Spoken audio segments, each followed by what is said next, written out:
Ito po mga Lodi ha. Ito, may supply ito.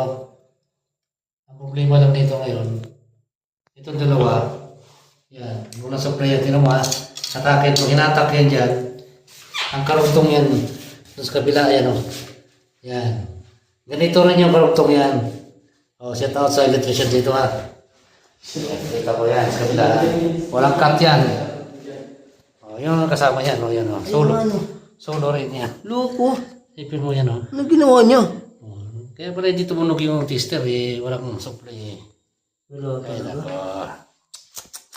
Shout out sa electrician ha. Basta lang kayo. Basta lang kayo kumita. Ha? O yan. Buti nga si Master bahala dyan ngayon. Okay, sige, try mo na. Itatap na natin yan dito. May supply ba ito? Ay, butas oh. May butas O yan, may butas. Kuha ng wire. May jumper ako na dito. Oo, susupply natin. Sige. Papaguhin natin to. Ito, pinaliwanag ko na rin to noon. Mali din to pagkakabit nito kasi Pag-isay na. dapat pag-isahin dito, tatapin dito. Pero yung ito, dito na i-connect. Oo nga, kuha ng wire.